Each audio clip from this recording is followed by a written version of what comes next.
Puji Tuhan saudara, hari ini renungan kita sampai di 2 Samuel pasal yang kedua. Kita akan baca di ayat yang pertama.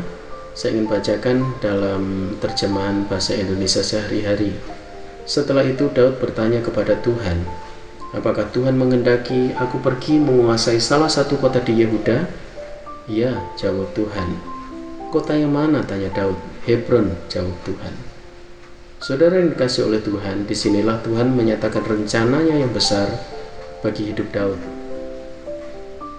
Meskipun belum menguasai seluruh Israel, di sini kita dapat merenungkan bagaimana Daud menjadi raja atas rakyat Yehuda di Hebron.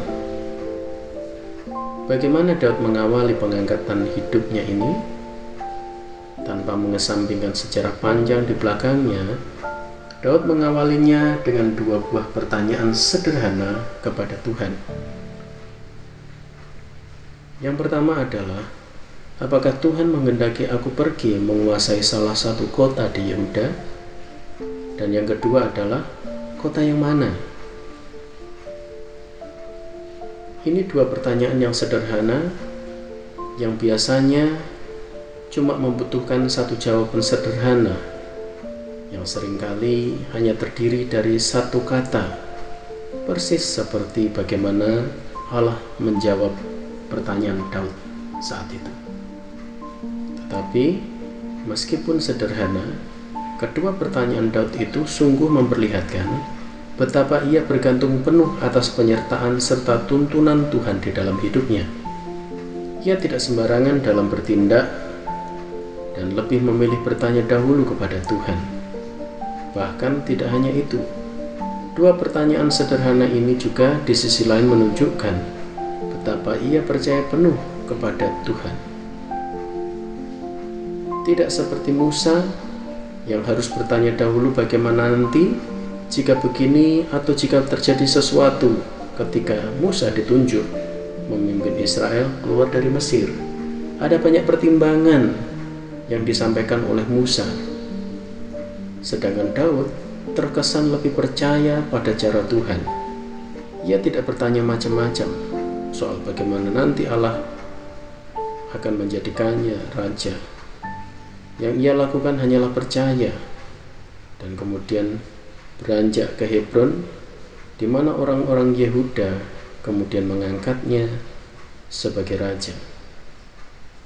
Apa yang Daud lakukan ini sudah sepatutnya kita teladani.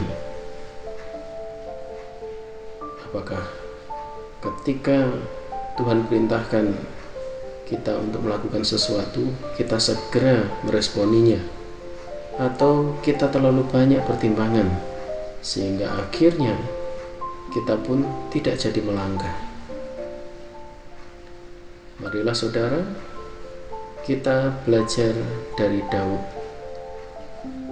Percayalah bahwa saat Tuhan sudah mengiyakan, Tuhan sudah menyetujui, Tuhan sudah memerintahkan, maka Ia tidak akan membiarkan kita sendiri.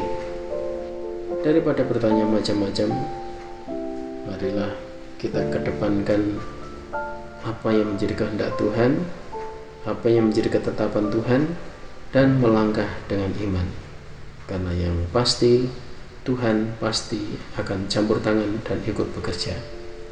Bertanya kepada Tuhan tentu baik, tetapi jangan sampai sikap ini justru menunjukkan keraguan kita atas penyertaannya. Puji nama Tuhan. Mari kita satu dalam doa. Bapa di surga, di dalam nama Tuhan Yesus Kristus, kami bersyukur untuk renungan-Mu hari ini yang mengajarkan kami untuk selalu meresponi apa yang menjadi keputusan Tuhan dan tidak terlalu banyak bertanya sehingga membuat kami sendiri akhirnya ragu untuk melangkah. Tetapi kami boleh percaya bahwa ketika kami melangkah dengan iman, maka Engkau pun juga akan melakukan perkara yang hebat yang memampukan kami untuk menjadi alat kemuliaan Allah. Terima kasih ya Tuhan, bersyukur kepadamu, kami serahkan semuanya dalam nama Tuhan Yesus Kristus. Haleluya, amin. Puji Tuhan, Tuhan memberkati.